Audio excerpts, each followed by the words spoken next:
Yeah, last are they on now? That's Uh, on Google thing, right? yes. Okay, so how do since I don't download it. Oh, you did one from your phone or from a computer? I was trying to use my iPhone. I don't know what you say. No, you can use it as long as call not the coming for interrupt. No, because I didn't use the phone way, I never received call on. I get an iPhone where I can use phone. They asked me for an email. They ask you. No, you're not supposed to ask you for Gmail. You for join without Gmail. Email address. Well, maybe then just one for. Okay, that's the only way they say use me without account. Right. Let's use me to call all that life instead of sending you. Because I don't know about this thing that once I use this American phone. Oh. I don't want to do. Yeah. But you for really join without you not been get Google Meet downloaded on your phone?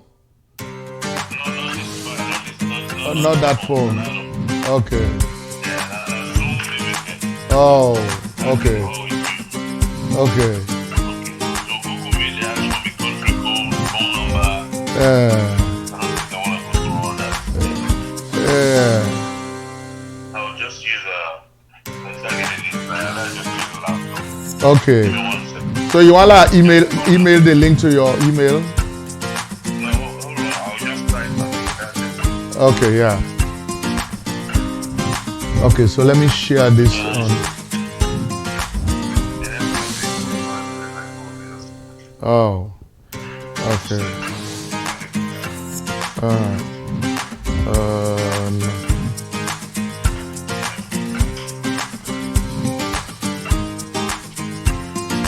Okay, so let me do this.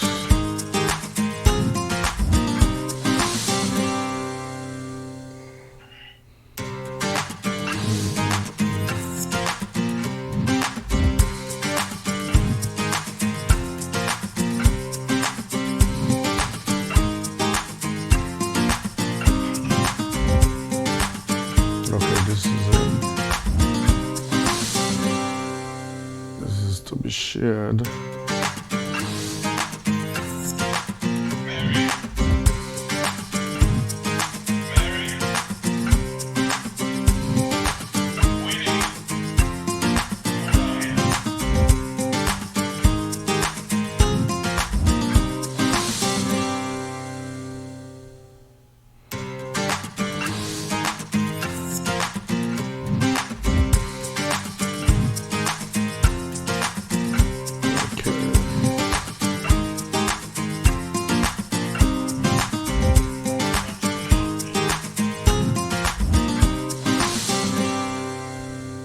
Where is that?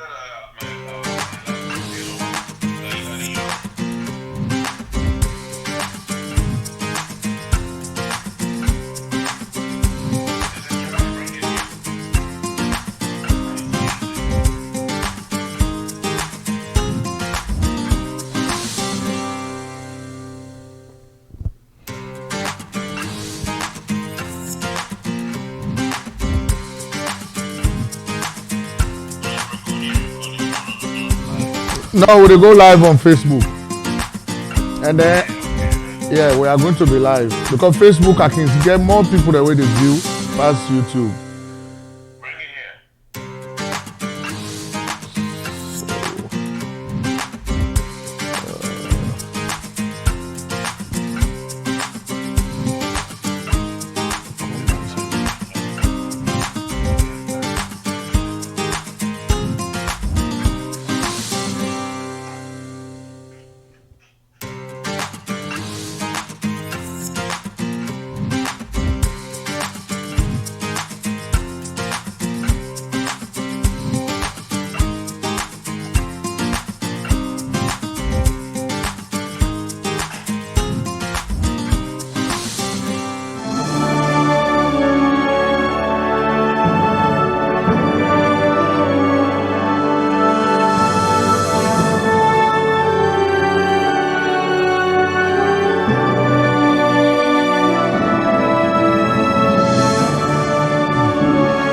Sierra Leone, a West African state, was a British colony to which free slaves returned in the 1700s.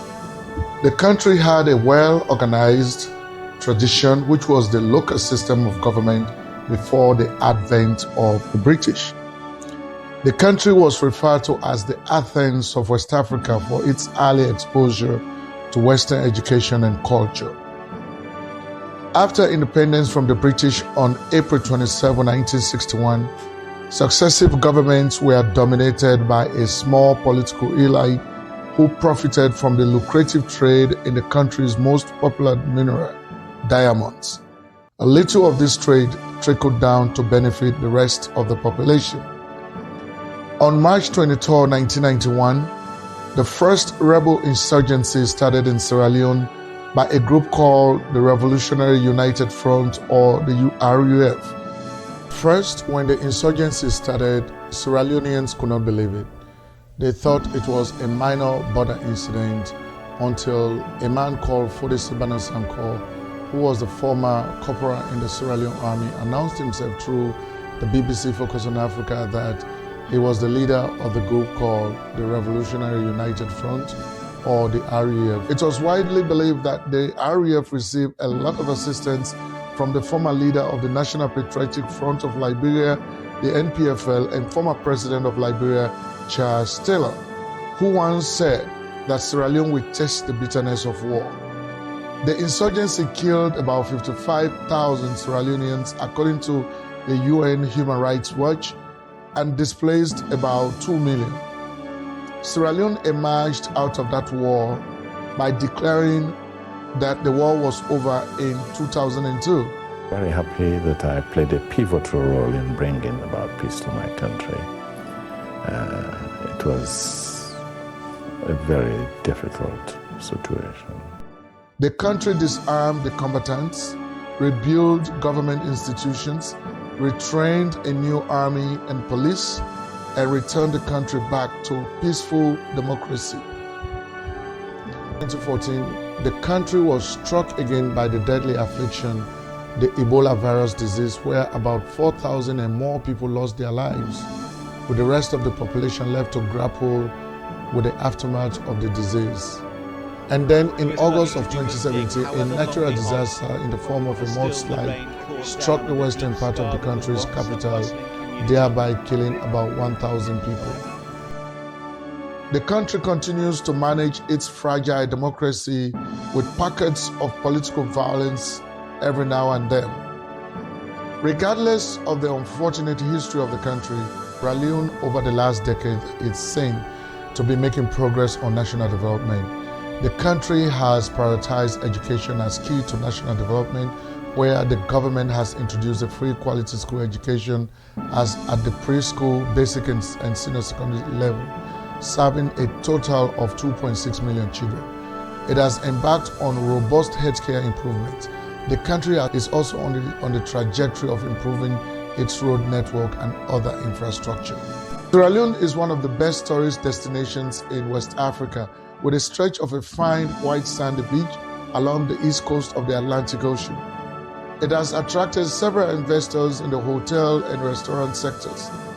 The country is endowed with over 22 different minerals, including diamonds, gold, bauxite, rutile, chromite, iron ore, crude oil, and natural gas, to name only a few.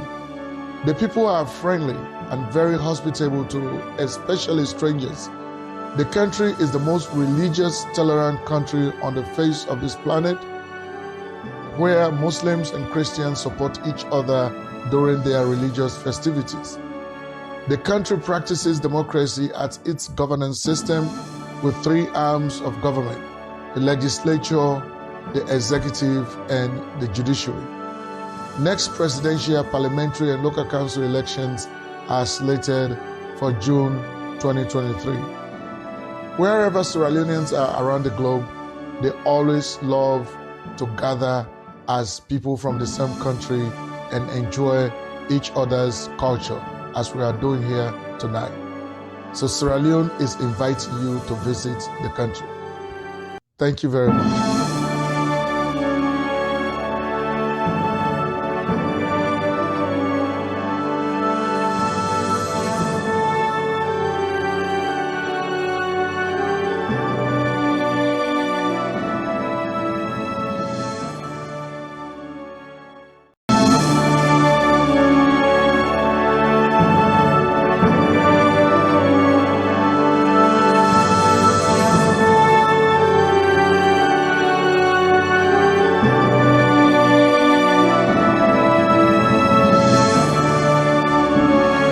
Sierra Leone, a West African state, was a British colony to which free slaves returned in the 1700s. The country had a well-organized tradition, which was the local system of government before the advent of the British. The country was referred to as the Athens of West Africa for its early exposure to Western education and culture. After independence from the British on April 27, 1961, successive governments were dominated by a small political elite who profited from the lucrative trade in the country's most popular mineral, diamonds. A little of this trade trickled down to benefit the rest of the population. On March 23, 1991, the first rebel insurgency started in Sierra Leone by a group called the Revolutionary United Front, or the RUF. First, when the insurgency started, Sierra Leoneans could not believe it. They thought it was a minor border incident until a man called Fodesi Banasanko, who was the former corporal in the Sierra Leone army, announced himself through the BBC Focus on Africa that he was the leader of the group called the Revolutionary United Front, or the RUF. It was widely believed that the RUF received a lot of assistance from the former leader of the National Patriotic Front of Liberia, the NPFL, and former president of Liberia, Charles Taylor, who once said that Sierra Leone would taste the bitterness of war. The insurgency killed about 55,000 Sierra Leoneans, according to the UN Human Rights Watch, and displaced about 2 million. Sierra Leone emerged out of that war by declaring that the war was over in 2002. Very happy that I played a pivotal role in bringing about peace to my country. It was a very difficult situation. The country disarmed the combatants, rebuilt government institutions, retrained a new army and police, and returned the country back to peaceful democracy. In 2014, the country was struck again by the deadly affliction, the Ebola virus disease, where about 4,000 and more people lost their lives, with the rest of the population left to grapple with the aftermath of the disease. And then in August of 2017, a natural disaster in the form of a mudslide struck the western part of the country's capital, thereby killing about 1,000 people. The country continues to manage its fragile democracy with pockets of political violence every now and then. Regardless of the unfortunate history of the country, Sierra Leone over the last decade is seen to be making progress on national development. The country has prioritized education as key to national development, where the government has introduced a free quality school education as at the preschool, basic and senior secondary level, serving a total of 2.6 million children. It has embarked on robust healthcare improvements. The country is also on the trajectory of improving its road network and other infrastructure. Sierra Leone is one of the best tourist destinations in West Africa, with a stretch of a fine white sandy beach along the east coast of the Atlantic Ocean. It has attracted several investors in the hotel and restaurant sectors. The country is endowed with over 22 different minerals, including diamonds, gold, bauxite, rutile, chromite, iron ore, crude oil, and natural gas, to name only a few. The people are friendly and very hospitable to especially strangers. The country is the most religious, tolerant country on the face of this planet, where Muslims and Christians support each other during their religious festivities. The country practices democracy as its governance system with three arms of government: the legislature, the executive, and the judiciary. Next presidential, parliamentary, and local council elections are slated for June 2023. Wherever Sierra Leoneans are around the globe, they always love to gather as people from the same country and enjoy each other's culture, as we are doing here tonight. So Sierra Leone is inviting you to visit the country. Thank you very much.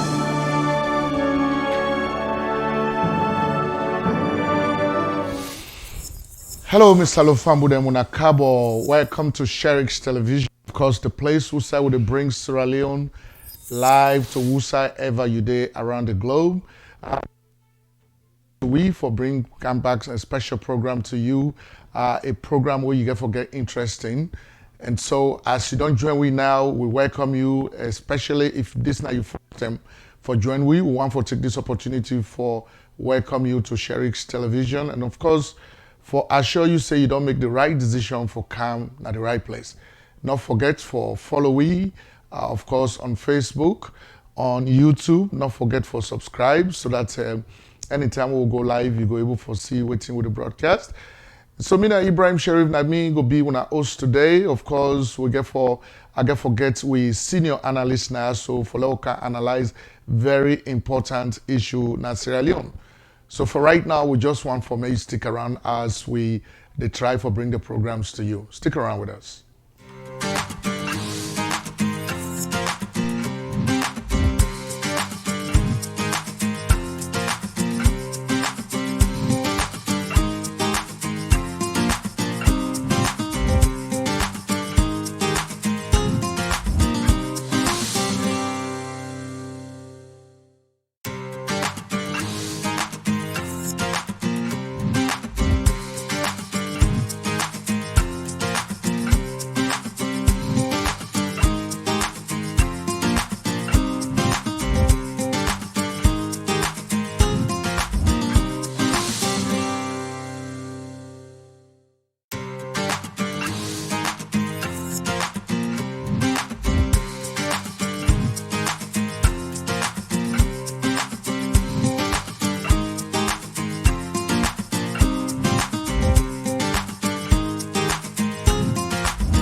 This is Sherix Television Fact Check.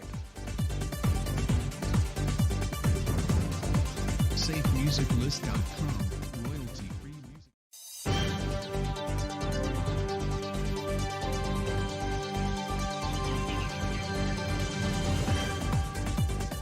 This is Sherix Television Fact Check.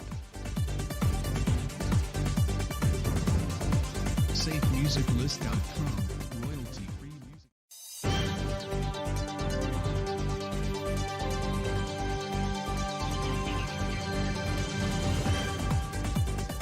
This is Sherix Television Fact Check. SafeMusicList.com. Royalty-free music.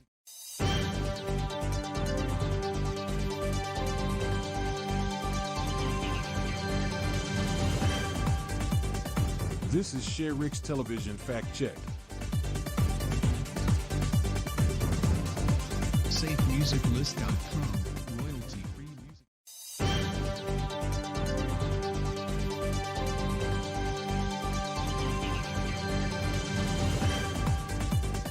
This is Sherix Television Fact Check. SafeMusicList.com. Royalty-free music.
Hello, my family. Una kabo again. Of course, just like how I tell una, mina Ibrahim Sharif, na me na una host na so today. Of course, we'll get for continue for bring come the programs to you here at Sherix. Today, just like I would don't tell you, we bring come to you a special program.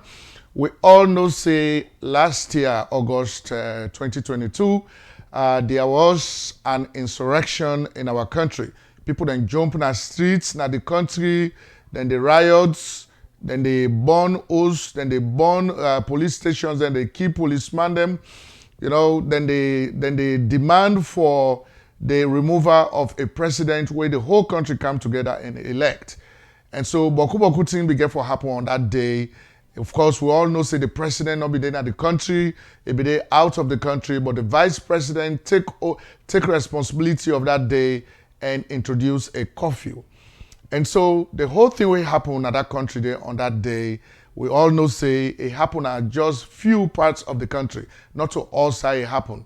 So after when the president come back, it set up an investigative committee for men and go investigate into waiting really cause the problem for let people then jump in the street and begin for involved in violence, begin for kill other people there, including policemen them, and of course born hosts, born bosses, and we all know what happened on that day.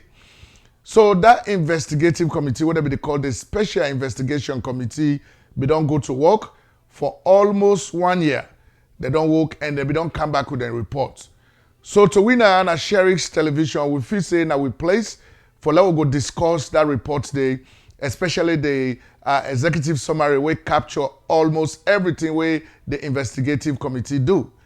So for Mecca go able for, or for Marco go able for discuss that report day today, I get with me no other person but we own brother, when our brother Lance Amara. Of course, today they join we live from Virginia in the United States. When I all know say Lance Amara na person way get a vast knowledge in Sierra Leonean issues, especially with regards to governance, with regards to democracy and everything where they happen at the country day to day. So we don't take our upon we save today for let's go step by step and explain to una and analyze again as to waiting really be responsible for the kind violence way happen at the country. So now that's what they do now so today in Sherix television. And so we appreciate you for where you join we now today. Hello, Brother Lance. How you do, sir? Hello, Mr. Sheriff. Doing good. Thanks for asking and thanks for having me. All right. It is always a pleasure for get you and Sherix. Of course, you know, we analysts, you know, plenty things about Sierra Leone. So today we talk about this report where the Special Investigation Committee we don't put out present to the president about waiting then find out in the country. But before that, I just want to let you give you a little bit of view about what you think about the president where he appoint this special committee for me then do this investigation. Well, I think it was a brilliant idea. In a country where still they deal with the aftermath of the war years, a good let we, begin to take steps for sure. Say we join the community of nations. Imagine if the APC been in power and the roles were reversed, or any other political party. I would say APC because I don't know what we get experience with, and something of that nature happened. First of all, it would have been ugly. They would have been making mass arrests based on just innuendos and rumors. So if you say you got to be democratic, you got to adhere to those tenets that form the basis of democracy. One, a rule of law. You just not to make arbitrary arrest where something happened, get the root cause analysis. And then, recommendations will come from a committee like the one the president set up. And I'm pretty sure people are poring over whatever the findings of that investigative committee were. I think it's a step in the right direction. First of all, know what can happen so that your citizens then will follow in the event you take it to the next step. They will not be surprised. They know say not to witch hunt. Right. And so, Miss Allman, I think say anybody where they think the right way, but don't take that same way they for say when something like that one they happen, investigation for happen into it. I mean, we've been seeing when the 9/11 happened in America, we see straight away Congress went to work, they investigate thoroughly, came up with recommendations. So, like how you say, now the right step in the right direction. But you know, I mean, they think about the parliamentarians there. Maybe really if you say, now therefore don't do this investigation, you know, now therefore don't step up for ensure say when something like this happen in a country, instead of them rely wholly and solely on the president for do this, then say for find out as lawmaking body for ensure say this kind of thing not ever happen in the country again. What do you think about the responsibility of parliamentarians with regards to what happened on that day? Well, you know, unusual based on, you know, which we all know where Parliament or where we did the Congress can set up investigations where they go on simultaneously with the Justice Department or a special investigative body where the president set up. In we own situation where you want to keep politics out of something like this, and politics push them, waiting been forbid the constitution of that committee for investigate. Could they have gotten anywhere? Right. Because on just preliminary reports, you know, how would you have put it together? Would have served on them? Would you have had the cooperation of those who probably might have had other interest? Right. So if you say the independent committee with the president set up, made up of several people from within the society, highly respected people, I think the SLAJ had a representation, civil society folks were there. Everyone gave them the face of independence and completely make them devoid of any influence from any sphere, any political party. That said, prosecutions had already ensued also for people who were arrested that day, committing crimes against other people, against the state.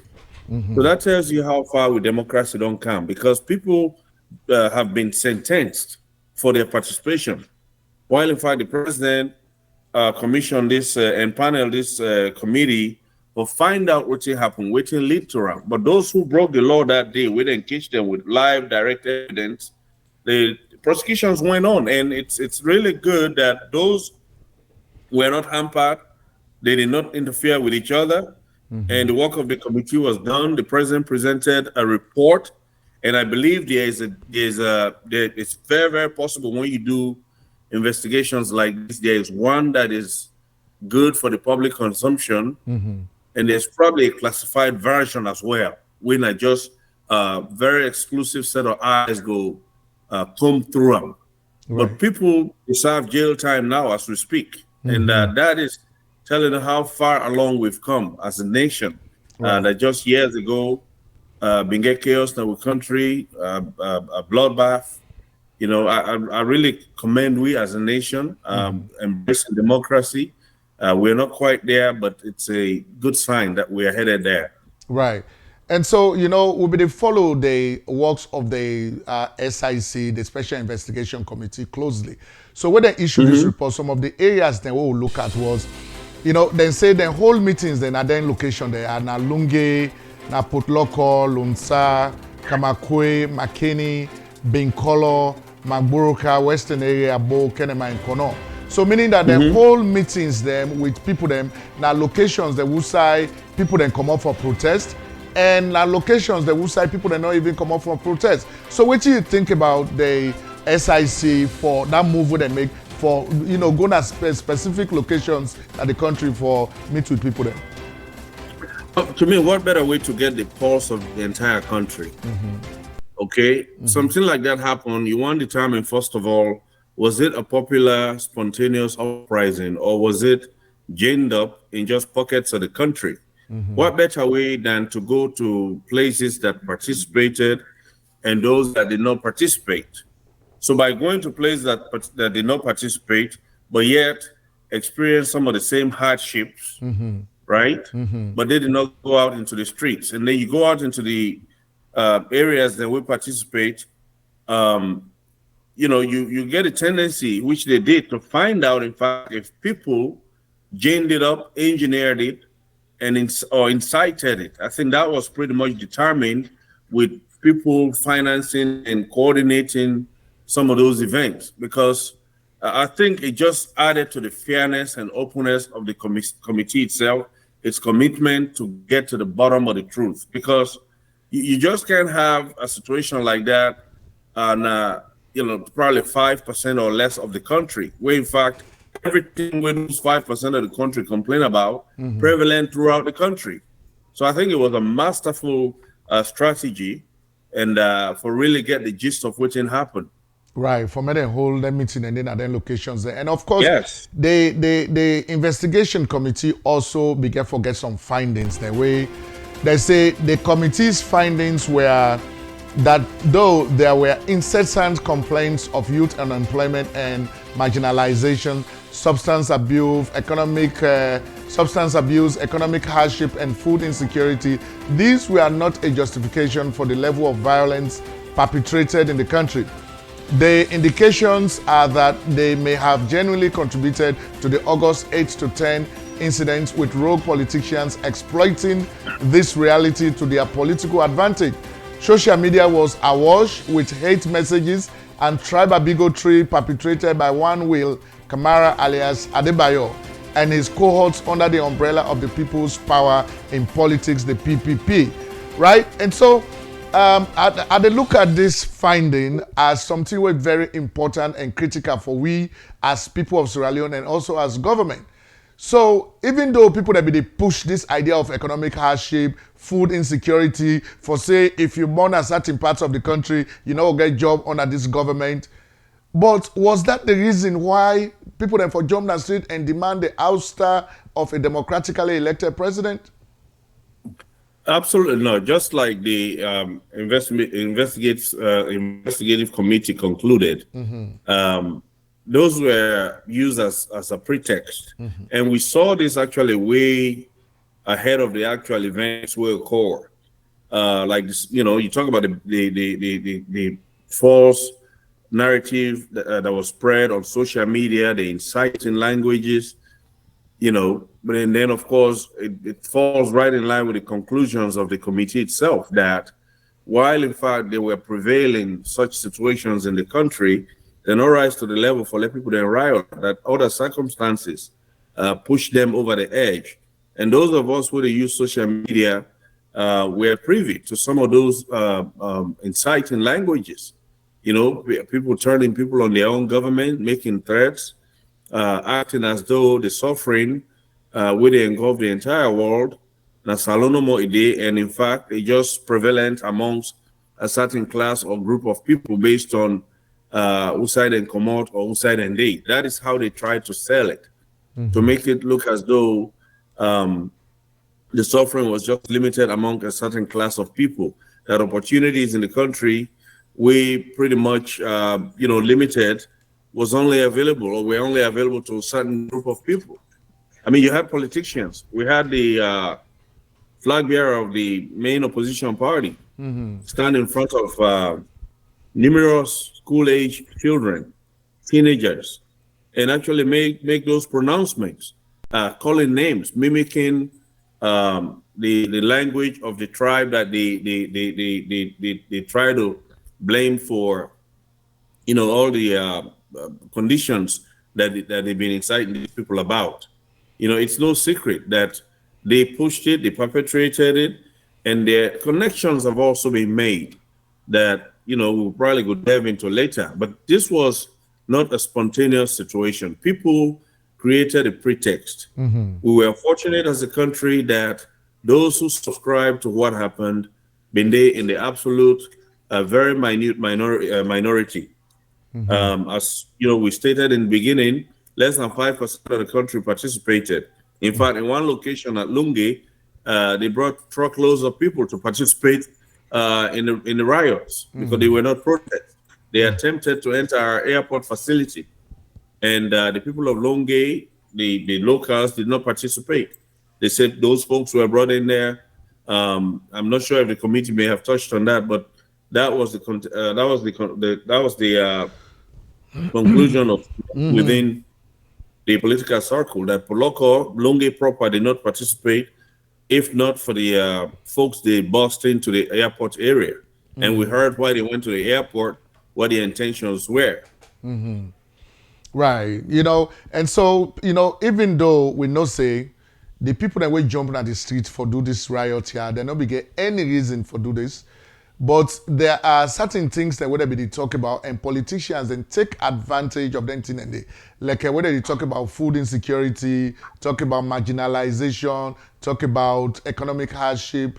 Now, plenty of people and the way they talk say the government's communication wing they not be don't go ahead and communicate effectively on these issues before they happen. So plenty of the people that, especially in other, northern axis of the country, will say the APC stronghold, they can able for easily use this because the people are ignorant of that. What do you think about how the government communicated on the situations that maybe they go on at the country prior to the riot? And this is where some of us have been very careful because if we are talking about a government communication wing, what's at the staffing level? What could they have done effectively to push back against the barrage of paid social media operatives who are paid professionals who coordinate their messages to pump out negativity to their listening or viewing audience 24 hours a day, 7 days a week? Yeah, government definitely, there are always things they can do. But what we are dealing with here was a well-organized, well-orchestrated attack on our democracy itself. So I'm not sure how and what government communications wing could have done through what channels, Facebook, WhatsApp, or use the SLBC or the television outlets that are available. There will be no match for the plethora of outlets available out there that are engaged in these inciting activities. That is just, it's always easy for us to play Monday morning quarterback after the fact. Yes, the government, if anything, the national security apparatus of the country should have been better prepared. Right. But even they, what could you have done with that many people all jumping on the street all at once? We would have had a catastrophic bloodbath on our streets. And sometimes it's just okay to control those things as best as you can, let it calm down, then you effect arrest, which is what they did. But it could have been worse. Right. I'm not sure the government communication wing could have done much more than they did, because we did see communities being pulled together to resist. I saw meetings on social media around places like Tombo, the Freetown Rural District, where community leaders were advising youth. But those outlets that they used may not be even accessible to the tens and hundreds of thousands of social media operatives. But Lance, the fact of the matter is, if the opposition, right? Can you get me? All right. The fact of the matter is that we'll go wait for Lance. When Lance come back, we'll continue for go through the programs. I think he's a little busy. We'll say right now, so we'll go wait and we'll come in. All right, stick around with us.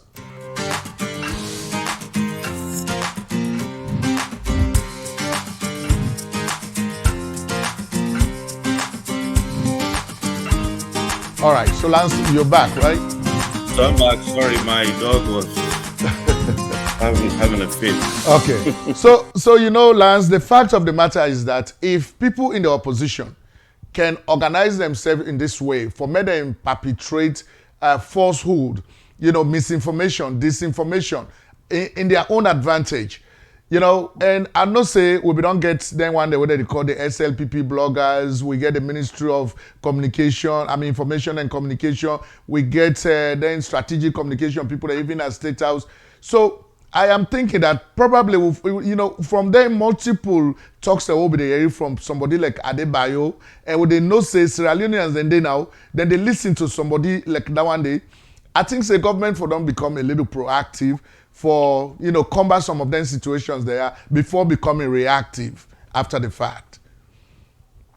I mean, short of shutting down communications channels, I mean, you're right. There's always something that could have been done. But what we're dealing with here, first of all, the hardcore fanatics that subscribe to these outlets that are used by these operatives, they are so beholden and committed to them that outlets like yours and mine hardly penetrate them. Now, again, like I said, the communities did attempt to forestall what we saw on the 10th, but it was just not effective. Now, the national security apparatus could have been better prepared, done more coordination, identify hotspots, Right. before all hell broke loose. And we're very fortunate for the brave and courageous patriots from the security sector who engaged and were able and to successfully turn those people back, because they were headed to certain sensitive parts of our government that would have ended in a catastrophe. Thank God it did not. Right. And so, Lance, there is also this conclusion where the investigative committee come up with, inside the report. They say the insurrection was well planned, financed, Of course. well orchestrated, timed, and geared towards destroying public property and undermining the peace and stability of the state by removing the legitimate and democratically elected president of the Republic of Sierra Leone, Brigadier retired Dr. Julius Maada Bio, from political power. This was exemplified in words like Maada Bio must go, right? We all see that they for say the whole idea was for let Maada go come out. But when they see from the main opposition, All People's Congress, then they deny, say, they not be get any type of involvement into this. Even though in the provinces, we've been get people that were not clearly not APC people that will be the, provide resources to the protesters. And they are identified. Right. They are identified in the report itself. I don't expect them to come out and say, yeah, we're guilty, we did it, we were behind it. But it doesn't take rocket science. If you have listened to the social media that we discussed here, some of us are fortunate to hear what some of the operatives had to say. I mean, you don't have to be a rocket scientist to make the link. They had elected officials, party executives in some districts who were identified in that report as having been part of the organizing and incitement of what we saw. But the underlying premise of what they did was to overthrow the government. That is no secret. They were headed for that. Okay, the insurrection was about regime change, topple the government, and maybe just take over government. They had been talking about this stuff when it happened in Mali. They tried to fashion it, make it look like a popular uprising where there was public disorder, breakdown in law and order, where the army was to step in to restore order and then eventually take over. When there was a skirmish in Guinea-Bissau, was it Guinea-Bissau or they were all over the place again, calling for a military takeover of our government. They had the same reaction when the junta took over the government of Guinea. So this is no secret. The link did not surprise a lot of us. What surprised us is the names that were not mentioned. But again, like I said earlier, those names may probably exist in the classified version of that report. But the links were there. They were established. I mean, we're talking about people that were close to APC politics that took part in what occurred in our country that day. Right. That takes me to this particular paragraph within the report which talks specifically about how APC was involved in this. They say, while at the national level, there was no evidence that the leadership of the main opposition, All People's Congress, supported the insurrection based on their public condemnation of the incident. At the sub-national level, it was found that the ringleaders of the insurrection were all active members of the APC. In Longe, Potloko, Kamakwe, Makeni, the Special Investigative Committee was provided with names of individuals who were involved in the planning and execution of the incident by providing PPP t-shirts, placards, water, and food to protesters. Senior members of the party were also seen publicly associating with rioters who were arrested and detained at various police stations, and some even provided free legal services for them, giving a semblance of the tacit support of the insurrection. So with this Yes. kind of thing, how can they deny or say they're not being involved? Well, this APC party has a history of deceptiveness, dishonesty. You look at their conduct right throughout social media. Uh, you don't have to be a rocket scientist to make the connection. This whole thing about PPP that's being mentioned, you look at every one of those so-called PPP members, they are APC supporters. Okay, this was an outfit they set up to camouflage and throw a smoke screen out there to distance the APC from the riots and the insurrection. But you look at every one of the organizers of PPP that put it together, they are all members of the APC, All People's Congress Party. Okay, but yet you have a political party distancing itself from what happened initially, but then they were quick to embrace those people and bail them out of jail. When they came out, we all saw the video of senior members of the APC at the. I'm not sure whether that was it was in a prison compound or outside of a jailhouse. But you saw people like Fitzgerald Kamara. You saw the current chairman, Minkailu Mansoure, was there. You had the running mate of the presidential candidate, Cherno Ba, was there. Okay, these people were hogging on them and thanking them.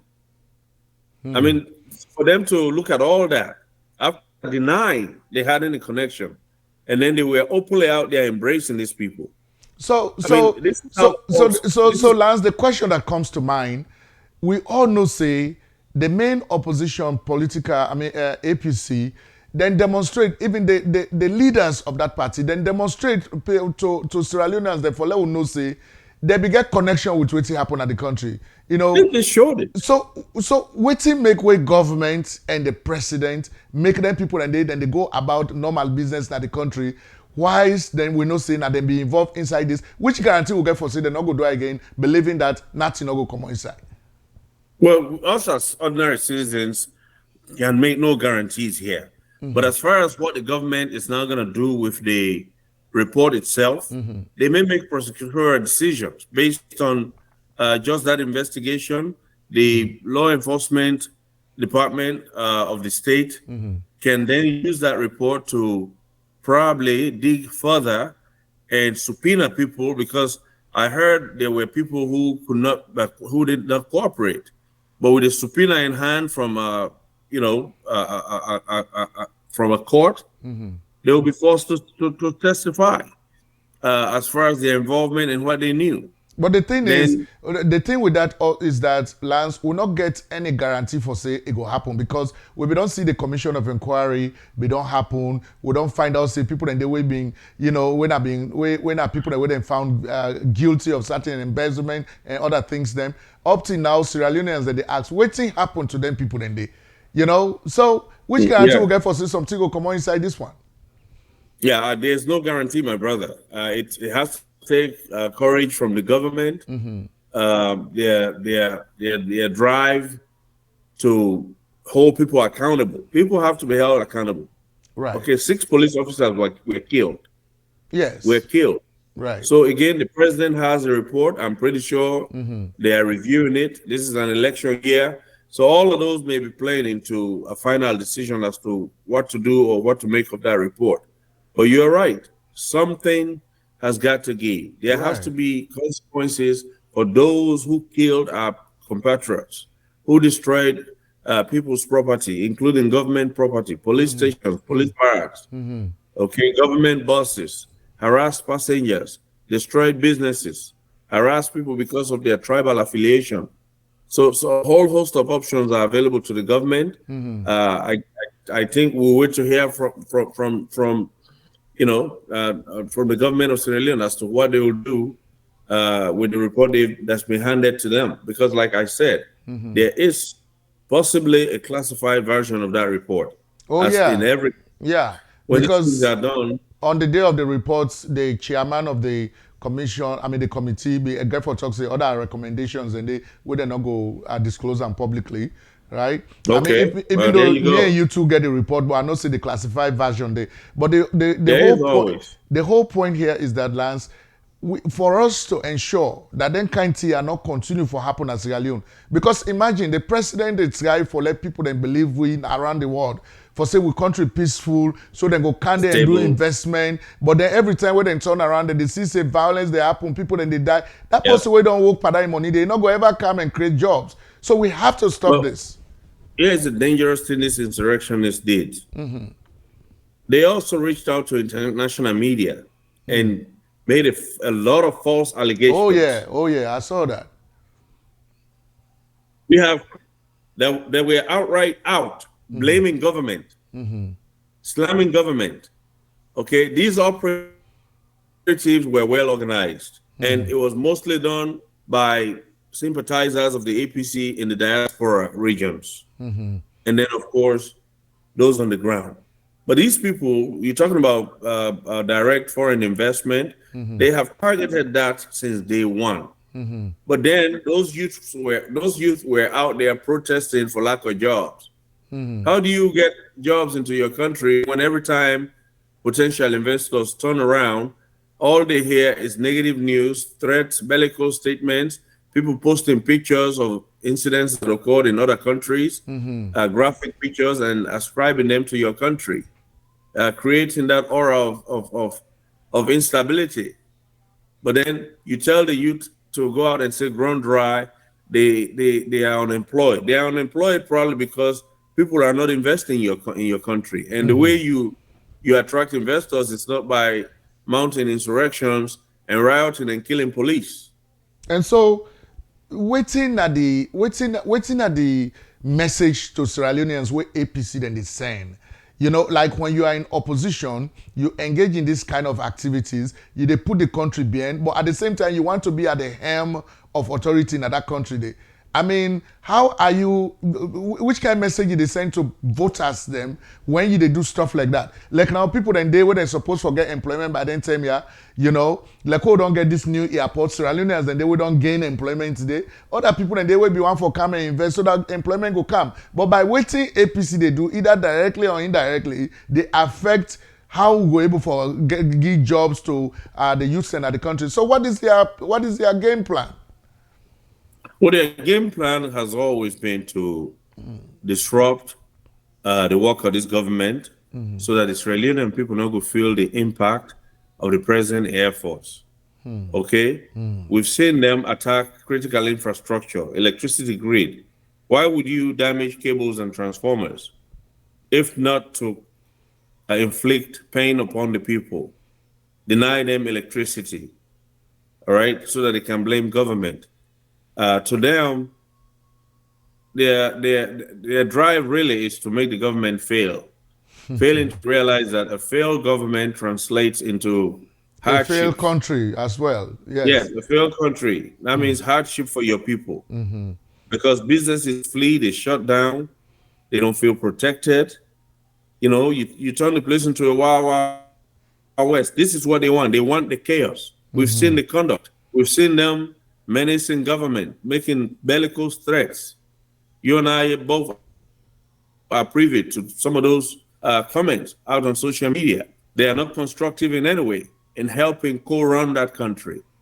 One of the functions of an opposition is to actually participate in the running of the country, profile solutions, work with government, but oppose fiercely as you can.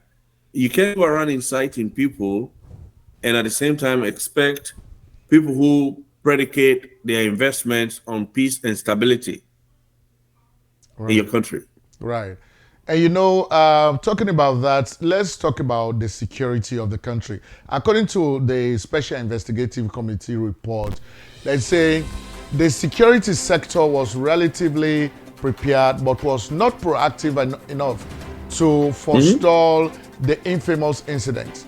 This could be attributed to a myriad of factors, key among which was command and control, both within the Sierra Leone Police and the Republic of Sierra Leone Armed Forces during the period of the incident. Now, you know, other reasons than the way the investigative committee give. But, you know, now way I've been an interview with Office of National Security, I be one for know how then they coordinate security issues among themselves. Because we should not always be reactive. We have to be proactive. Some of we be even here say when the office of the president contact the head of the army for provide assistance to the police, that then talk say then when they're in the army, they're not they interfere for politics. Was that the right response we're supposed to come up from them in a situation like that? Absolutely not. In fact, there are provisions that allow such engagement. Okay, they call it MACP.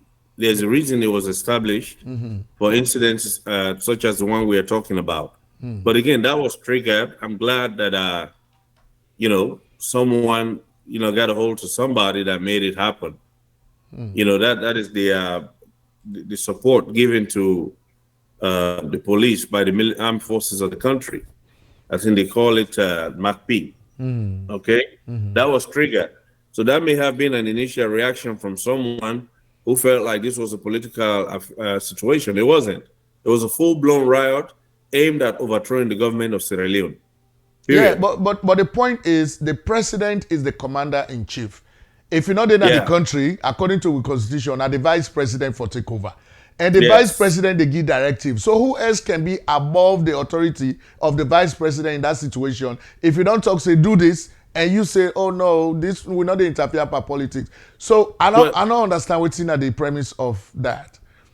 Well, again, we saw consequences. Several senior military officers were retired. I'm not saying that was a direct link, but we can easily speculate that those who failed the people of Sierra Leone when they were most needed, have suffered the consequences.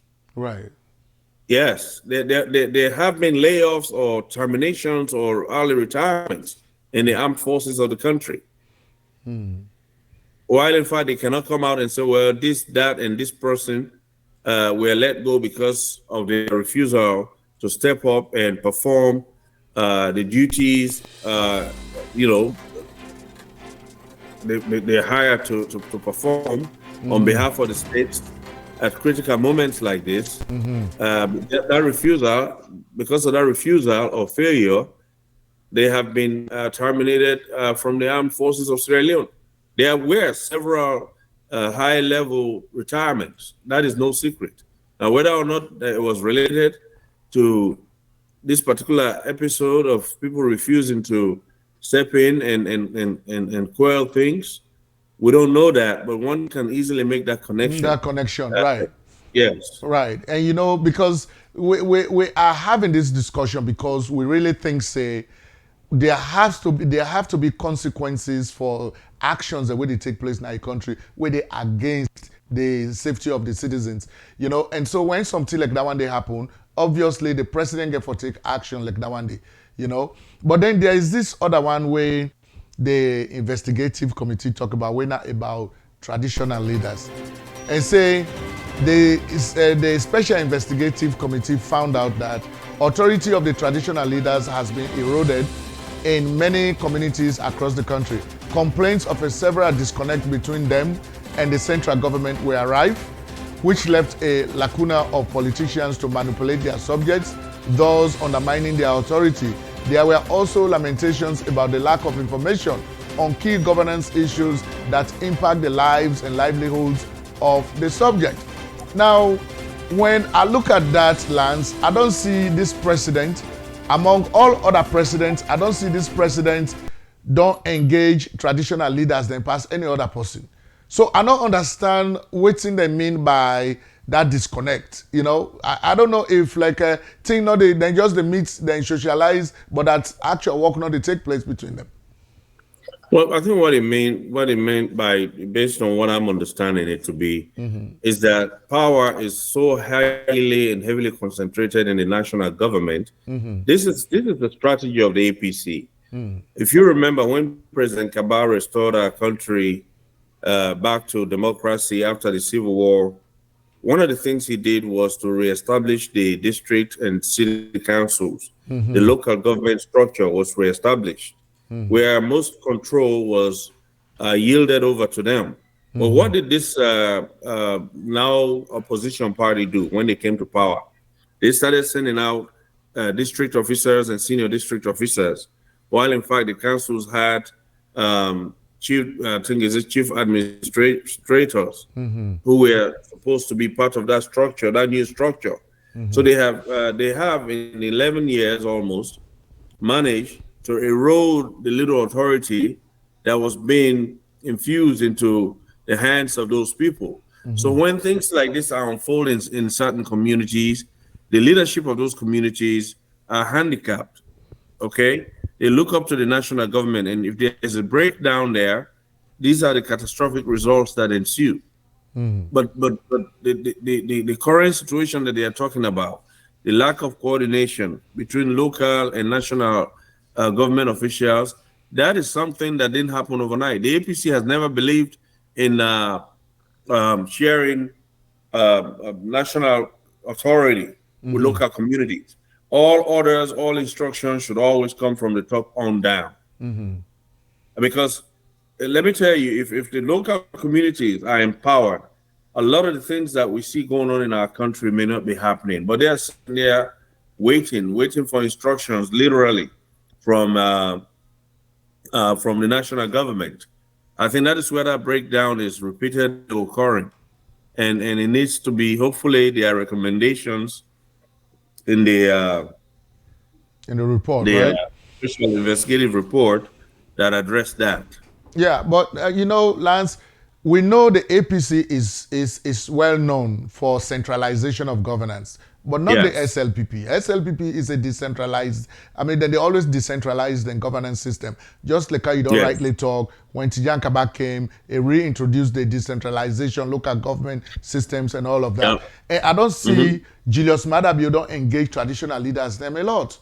But if this one is true, this particular mention is true about the disconnect between the central government and traditional leaders, then I think it is critical, it is very important that in as much as the president don't interact with a lot of traditional leaders, but there is a disconnect in communication, in providing information to traditional leaders, where again, it depends on who side the traditional leaders, then they waiting at the party affiliation. But I think this is very critical. There you go. You just Right? said it. Right. Because some of these people are more beholden to certain political parties. Let's say Kamakwe, for instance, where some of the worst rioting took place, or McKinney.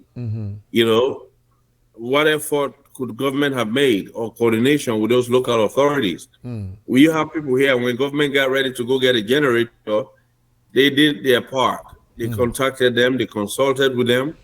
What happened in the end? They incited the youth, and in fact, watched as people told those youth that the generator was meant for Bo and Kenema, while in fact it was meant for Porloco. So when people are that committed and beholden to a very destructive political party, I don't care what level of coordination you have. In fact, they'll be more interested in undermining your efforts. And if efforts were made, they would have probably undermined it and looked the other way and act as though they are overwhelmed, that they couldn't do anything. That's what you're going to have. So we have a long way to go. Imagine 10 years of Tijan Kaba's reforms were systematically eviscerated over the almost 11 years of the APC in power from 2007 to 2018. They made no efforts to build on those tenets that had been implemented by President Kaba. Instead, they undermined them. Immediately, they went to work on them. Well, it is actually established that every time we SLPP in power, it fix problems in the country, and then when APC comes, then destroy them. Now there was this saying, they don't have excuse. Right. So it is. I mean, it is in the history books. It is in the records. But they don't begin to recently talk, say, the worst SLPP is the best APC, in that reverse order. They say the worst SLPP government is better than the best APC government. And I'm yet to see any best APC government. Right. I'm yet to see one. But anyway, so the security forces, right? Are they really sympathize with the security forces, especially the police? I mean, they not get proper riot gears. They not get proper equipment. I mean, they have free tongue. Who's they drive? policeman stop on motorcar before me, the motorcar not tin up. It just continue for go. And the policeman tin up here now, sorry for one, and not get anything for fella that person there and pull her over. Now, when I look at the United States Police, and by no means I know they compare the two, but Yeah, you can. that belt where they around the American policeman, that belt they get almost all the basic things that we need for protect himself and for protect people around. You get pepper spray there, you get torchlight, you get baton, you get handcuff, you get gun, you get Tasers. so these things don't cost that much. I go say like 1,500 go able provide that for a policeman. So what do you think about what we see on that day? We say policemen then they die at the hands of civilians, and what will continue for see? You think say policemen they suppose then deserve for get better equipment in the country? Absolutely. Absolutely. Just to sustain their lives. Right. Because you're talking about, the ratio of police to citizens. You're talking about 7.5 million citizens. I don't think you have even 15,000 police. There's a reason, you have a U.S. population here of 230 some million, right? I think we're lucky if we have 1 million or 2 million police on the street. They are no match for the citizens. But it is exactly tools like the one we just went over that make those numbers look larger than they are. Right. Because they have those protective equipment, items they can use to protect themselves and control and manage the behavior of the public, the items. And again, they are reasonable. They are out there. Some investment needs to be made. Right. Just to secure the lives of our officers. I mean, it's not unusual for you to encounter a police officer with absolutely nothing on them to protect themselves. And Lance, the other thing also is this, because you see, this is national security issue, and this has the tendency for affect thousands of people or millions of people in the country. Me don't dey na Sierra Leone, also I don't see private citizens, they go buy police uniform abroad, then combat them, then they can't sell them and policeman them. I mean, I do not understand how government can allow that to happen. I have actually seen that. But again, a culture emerged in our country, all supported, aided by the All People's Congress. Okay? There is nothing more they like than a breakdown in civil order. Because no citizen should be allowed to go out there and buy uniforms and start supplying them to police or army. If that is happening, that is a major, major, major issue. It's a Because major issue. if the person is selling it to those entities, they'll sell it to criminals as well. Right. Right. Now, yeah. So these are things that need to be controlled and regulated. Right. Period. Right. And so there is also this other thing that the report mentioned about outdated and substandard telecommunications.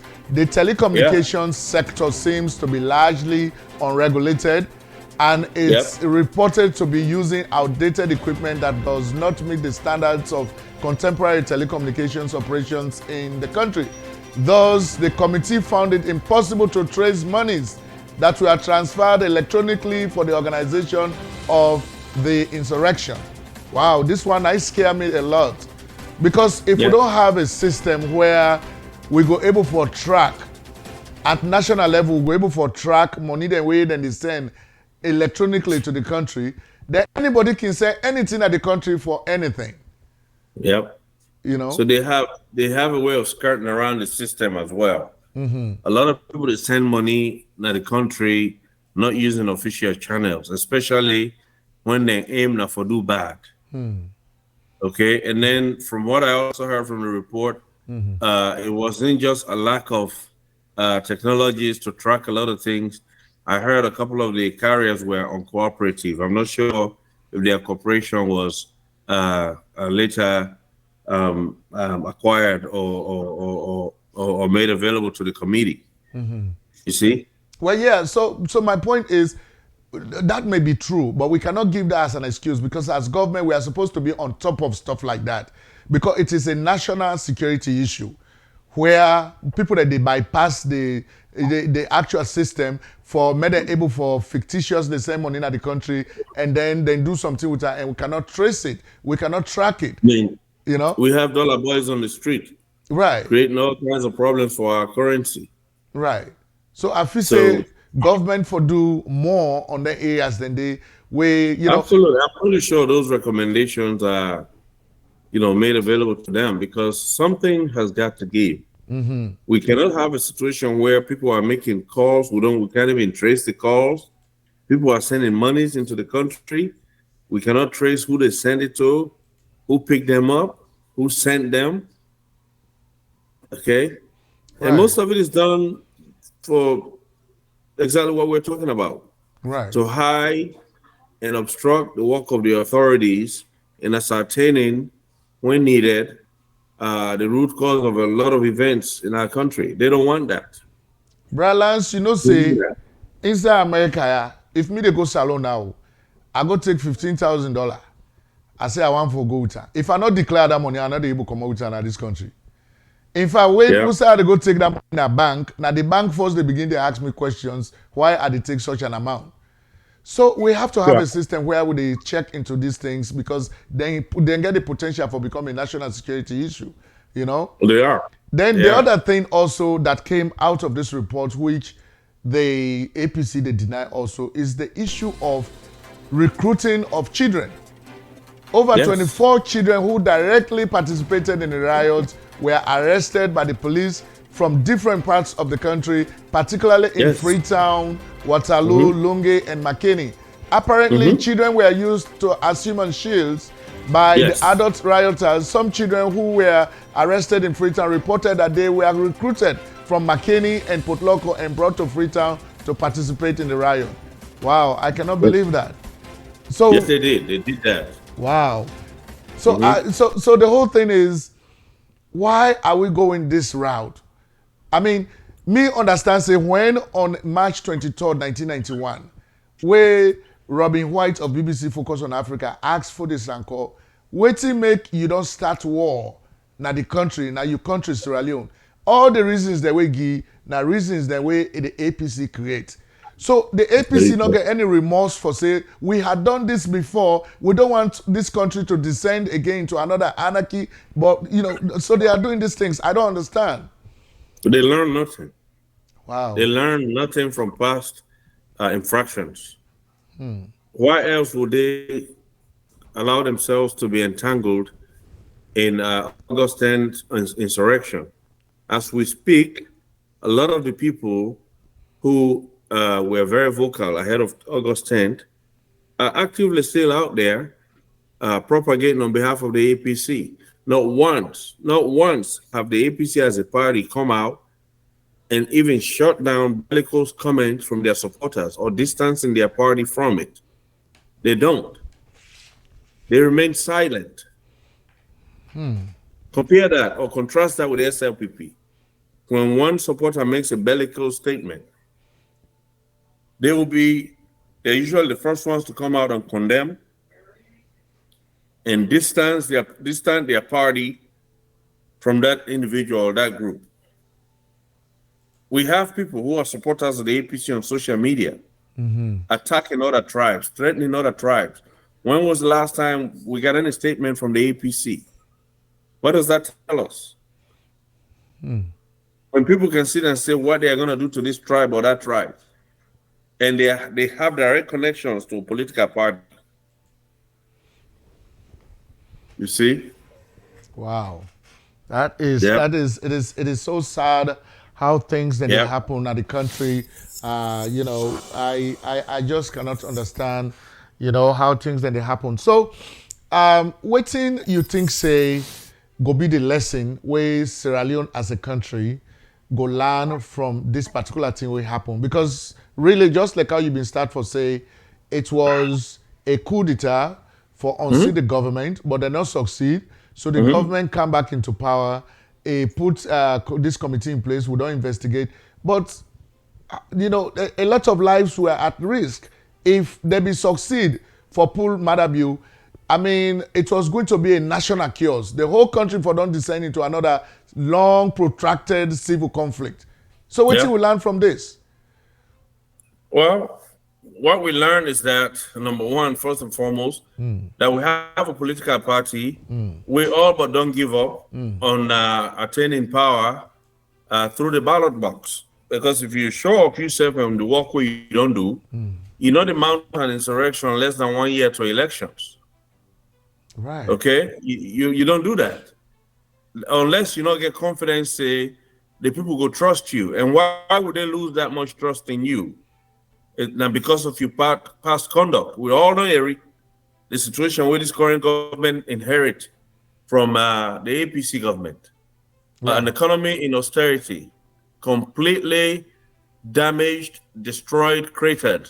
They came, they restored the financial house or restored order. International development partners started to participate again. They got the country on a program. And you've seen all the progress that is going on, which you cannot compare to their time in office. They were busy accumulating debt for projects. Those monies were intended for work they never did. They've seen in 5 years what this government has been able to accomplish. So they calculated and realized that, you know what, we've cut cables, we've damaged transformers, we've done the magnetic cost thing, and nothing is working. And now these people are going deep into our formerly assumed strongholds. So that is making them uneasy. While in fact they are doing the opposite. They are alienating the southeast of the country. Whoever their strategist is, I don't know.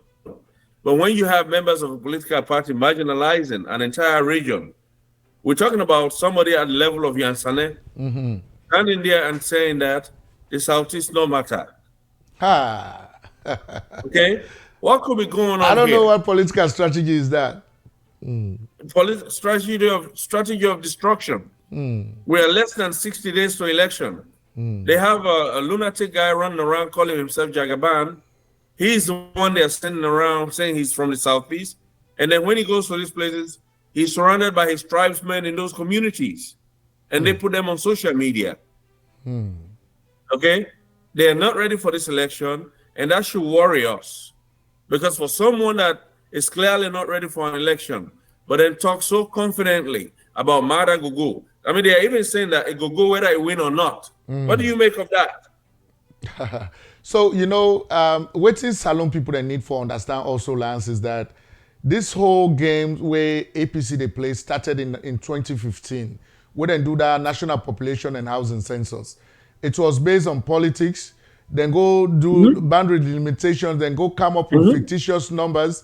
So when this government came in, he said, no, this is not professional. You're not going, we cannot base governance decision based on this data that was provided by Statistics Sierra Leone in 2015. So let us have a midterm census. And the Constitution allowed the president to do that.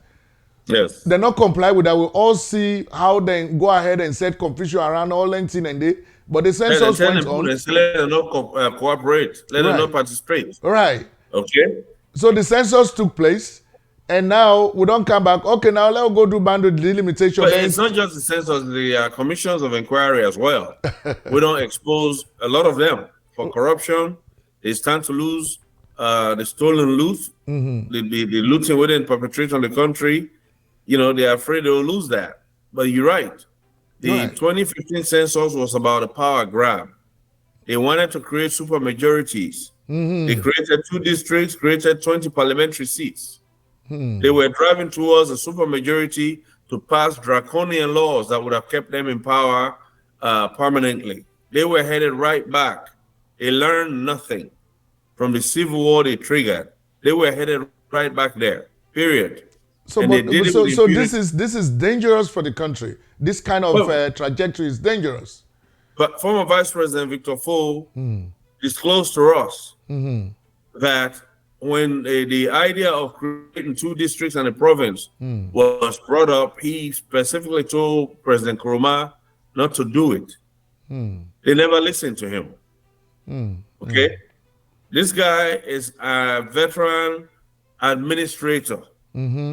He's telling you don't do this. It's not good for the peace and cohesion of the country. But these people did not care. They had accumulated enough wealth. As we speak, they are threatening government. They are threatening the government with war. So I only they wish waiting.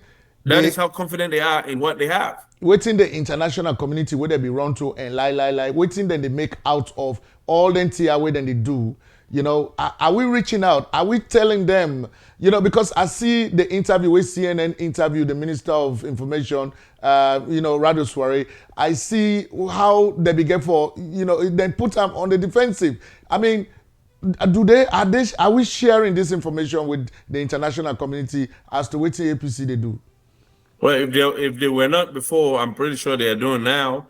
And with dealing with APC, you don't even have to go produce your own evidence. Just call the attention of someone to monitor them. To monitor them, right? They'll do it right there in the open.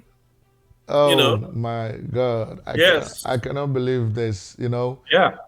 I cannot believe this. So, and then the proportional representation thing come, then drag the issue say will not be get time again for do boundary delimitations based on the midterm census data. So we had to go with the PR system, and they are against that. So all them games here where they don't play, and not go in their favor. So they have the insurrection they mounted disrupted the work of the ECSL. It cut critical days out of their schedule, right, making it impossible to conclusively do the boundary delimitation. Boundary delimitation, let me tell you, most people don't understand this. You're physically altering the boundaries of the country. We're talking about moving constituencies a street or two over. A street or two that were in one constituency, based on the population makeup of that area, may now be shifted into a new constituency physically. They have to do the cartography. I mean, it's a whole host of work that go into delimiting boundaries.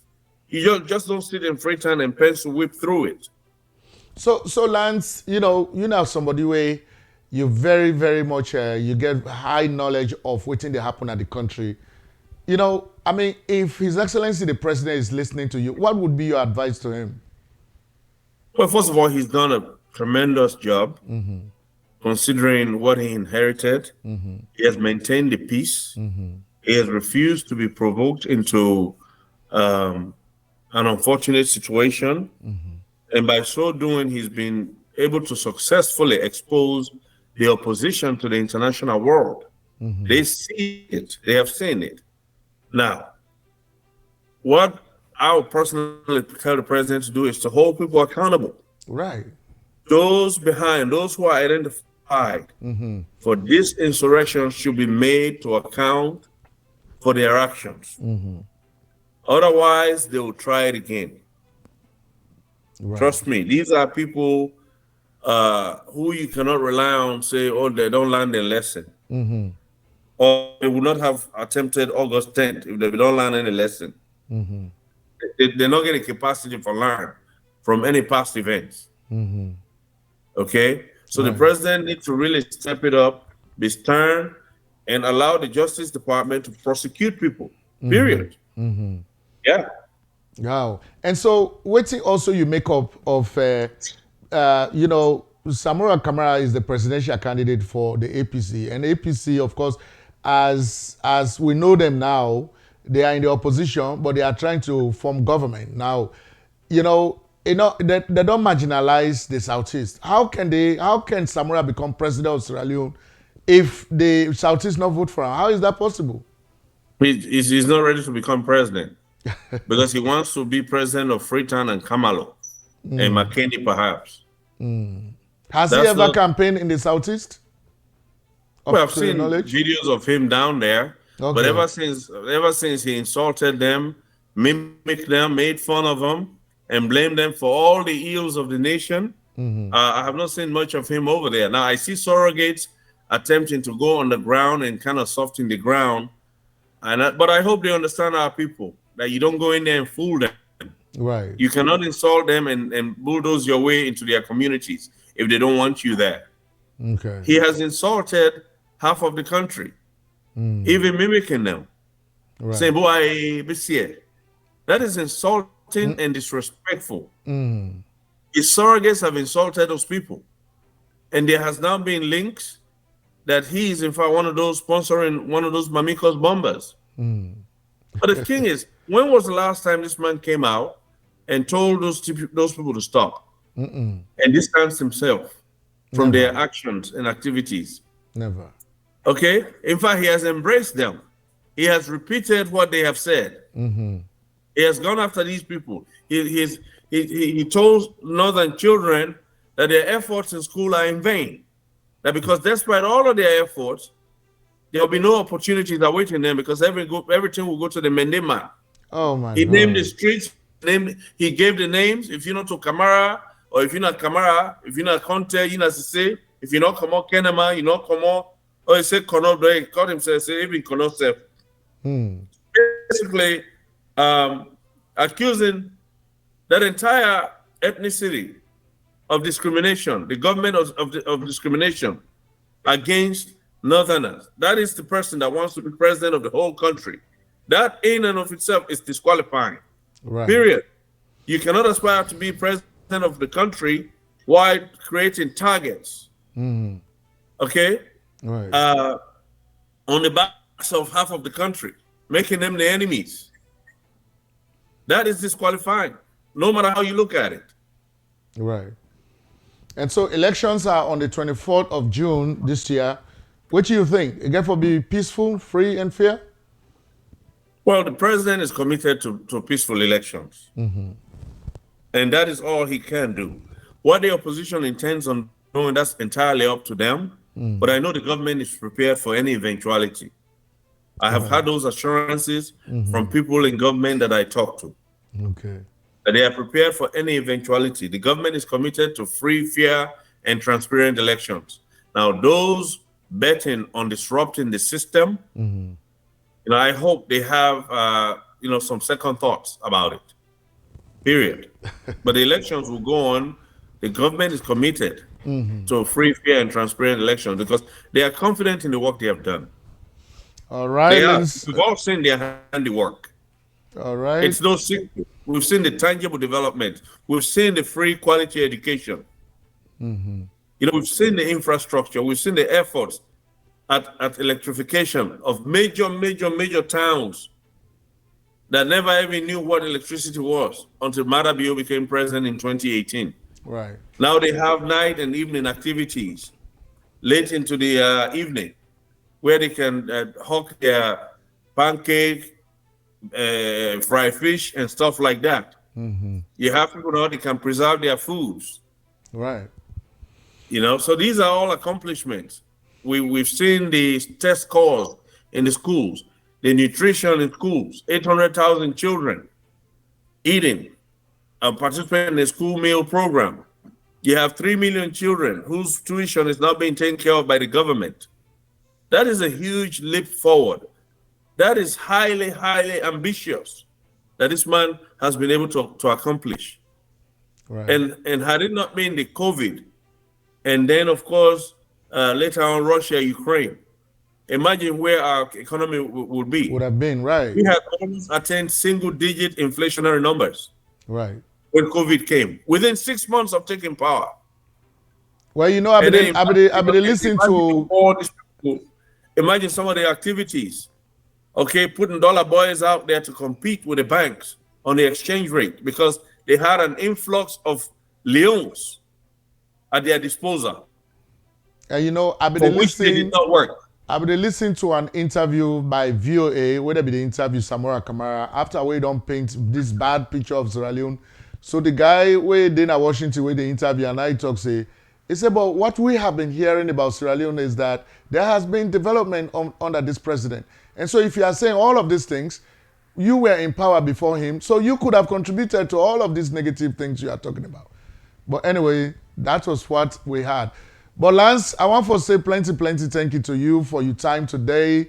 I think we don't provide a lot of good information here with regards to the Special Investigative Committee report on the August 8 to 10 insurrection at Sierra Leone. I want to tell you plenty thank you for your time and effort. You're welcome, my friend. Thanks for having me. Thank you, viewers, for joining us and sharing your evening with us. All right.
All right, so my family, and so we end the broadcast today. Of course, that was Lance Amara, a brother, very vast in knowledge with regards to Sierra Leonean issues.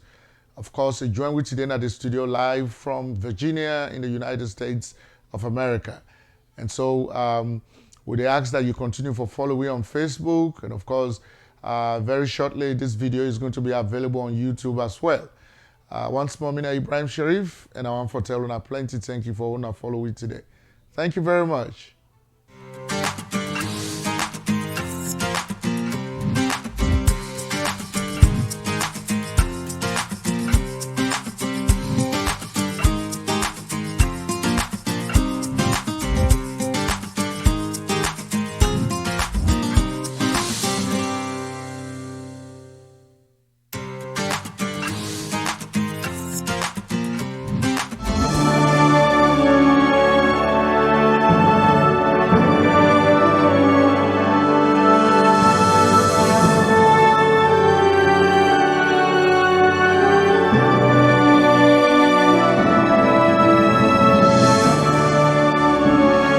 Sierra Leone, a West African state, was a British colony to which free slaves returned in the 1700s.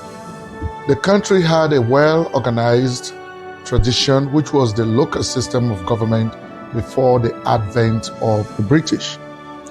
The country was referred to as the Athens of West Africa for its early exposure to Western education and culture. After independence from the British on April 27, 1961, successive governments were dominated by a small political elite who profited from the lucrative trade in the country's most popular mineral, diamonds. A little of this trade trickled down to benefit the rest of the population. On March 23, 1991, the first rebel insurgency started in Sierra Leone by a group called the Revolutionary United Front, or the RUF. First, when the insurgency started, Sierra Leoneans could not believe it. They thought it was a minor border incident until a man called Fodesi Bana Sanko, who was the former corporal in the Sierra Leone army, announced himself through the BBC Focus on Africa that he was the leader of the group called the Revolutionary United Front, or the RUF. It was widely believed that the RUF received a lot of assistance from the former leader of the National Patriotic Front of Liberia, the NPFL, and former president of Liberia, Charles Taylor, who once said that Sierra Leone would taste the bitterness of war. The insurgency killed about 55,000 Sierra Leoneans, according to the UN Human Rights Watch, and displaced about 2 million. Sierra Leone emerged out of that war by declaring that the war was over in 2002. Very happy that I played a pivotal role in bringing about peace to my country.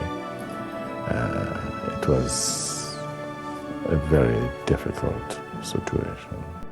The country disarmed the combatants, rebuilt government institutions, retrained a new army and police, and returned the country back to peaceful democracy. In 2014, the country was struck again by the deadly affliction, the Ebola virus disease, where about 4,000 and more people lost their lives, with the rest of the population left to grapple with the aftermath of the disease. And then in August of 2017, a natural disaster in the form of a mudslide struck the western part of the country's capital, thereby killing about 1,000 people. The country continues to manage its fragile democracy with pockets of political violence every now and then. Regardless of the unfortunate history of the country, Sierra Leone over the last decade is seen to be making progress on national development. The country has prioritized education as key to national development, where the government has introduced a free quality school education as at the preschool, basic and senior secondary level, serving a total of 2.6 million children. It has embarked on robust healthcare improvements. The country is also on the trajectory of improving its road network and other infrastructure. Sierra Leone is one of the best tourist destinations in West Africa, with a stretch of a fine white sandy beach along the east coast of the Atlantic Ocean. It has attracted several investors in the hotel and restaurant sectors. The country is endowed with over 22 different minerals, including diamonds, gold, bauxite, rutile, chromite, iron ore, crude oil, and natural gas, to name only a few. The people are friendly and very hospitable to especially strangers. The country is the most religious, tolerant country on the face of this planet, where Muslims and Christians support each other during their religious festivities. The country practices democracy as its governance system with three arms of government: the legislature, the executive, and the judiciary. Next presidential, parliamentary, and local council elections are slated for June 2023. Wherever Sierra Leoneans are around the globe, they always love to gather as people from the same country and enjoy each other's culture, as we are doing here tonight. So Sierra Leone is inviting you to visit the country. Thank you very much.